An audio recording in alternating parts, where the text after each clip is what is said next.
Lorraine Gilliam did not think it could get any worse. She works at the Department of Motor Vehicles in Santa Monica, and for the past year, budget cuts have cost her 3 days of pay each month. We've already been living under stress and strain with less money and trying to make it. Now, in a drastic move, the governor is slashing most state workers' pay to minimum wage. I now have no choice. Lorraine's salary will free fall from roughly $20 an hour to $7.25. She has one idea for feeding her family.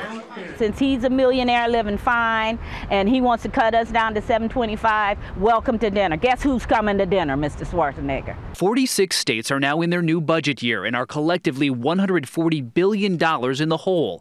In addition to California, Illinois has a $13 billion shortfall, New Jersey $11 billion, and nearly $9 billion in New York. We have tightened the belt again and again. States are still reeling from lower tax revenues due to the recession, and federal stimulus funds, which kept many states afloat, are now all but gone. The cuts are now brutal. In Minnesota, 9,400 students are losing their state financial aid grants. Kansas is cutting off services to 2,800 disabled people, and 2,000 Alzheimer's patients in Oregon will no longer receive care at home.